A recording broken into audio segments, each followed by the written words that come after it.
Hej, velkommen til NG Zinks online loddekursus. Jeg skal i dag vise jer lidt om, hvordan man lodder tagrenderne. Ved køb af loddesættet medfølger der et loddekursus hos jer af en af vores dygtige konsulenter. I vores loddesæt findes følgende: loddetænd, salmiaksten, pensler, gas, loddekolbe, loddet vand og en tagrendetang. Til at demonstrere vores produkter har vi den lille model af en tagkonstruktion. Til at starte med skal vi have fundet vores rendejern og rendejernsbukker frem. Tag et rendejern og buk fjederne rundt om et stykke tagrende, for at vi kan finde højden, hvor langt ned vi vil have tagrenden. Vi lægger vores rendejern op og sørger for, at de ligger lige. Tag mærket fra før og streg over, og selvfølgelig tage højde for fald. Nu er vi klar til at bukke rendejernene. Vi tager vores rendjernsbukker og bukker rendejernene efter mærkerne, vi lavede før. Så er vi klar til at montere det første rendejern.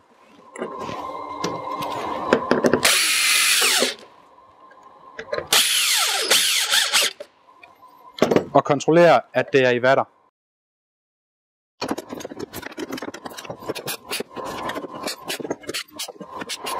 Vi sætter rendjernene op efter en snor, og husker selvfølgelig at tage dem i den rigtige rækkefølge, for at vi får faldet, og husker en maks afstand på maks 60 cm imellem. Nu er vi klar til at lægge tagrenderne i.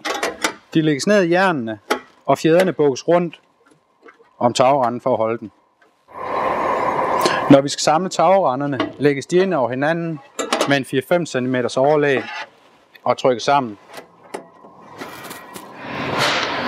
Nu er vi klar til at lodde tagrenden. Vi klargør loddekolben ved at skrue en gas i den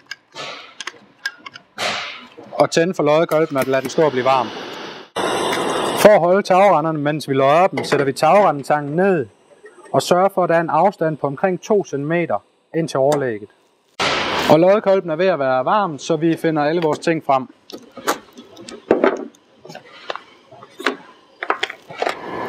Når vi skal til at lodde, skal vi rense loddekolben af i vores salmiaksten sammen med lidt loddetænde.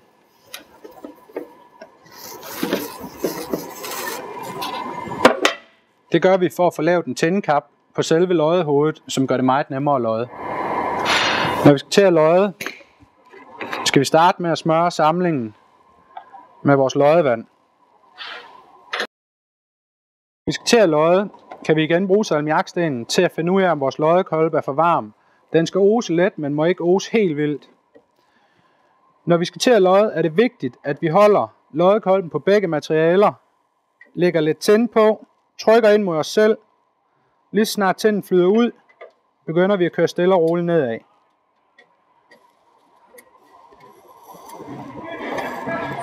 Når vi når ned til bunden, stopper vi. Starter op fra den anden side igen. Igen skal vi sørge for, at loddekolben rammer begge materialerne. Og lad tænden flyde ud, inden vi begynder at trække nedad. Vi trykker let ind mod tagrenden, for at undgå, at der kommer lufthuller inde bagved. Når vi kommer ned i bunden, kører vi over på det stykke, vi loddede før, og lader det flyde sammen, så vi er sikre på, at det er tæt. Til afslutningen lægger vi lige en lodning rundt langs forvulsten. Nu er vi færdige med lodningen. Vi kan afmontere tangen og kontrollere, at lodningen er tæt. Når vi kontrollerer lodningen, kigger vi ind i samlingen og ser, om der er små lufthuller. Hvis der er små lufthuller, så starter vi bare med at lodde forfra, og hvis der ikke er, så er lodningen tæt. Hvis man har en tagrendeudskiftning, hvor det ikke er muligt at flytte tagstenene, så vil vi lige vise jer, hvordan man samler tagrenden uden at flytte tagstenene. Den første rende lægges i som almindeligt. Den næste tagrende lægges ned, og der skæres et skråt snit med vinkelsliveren.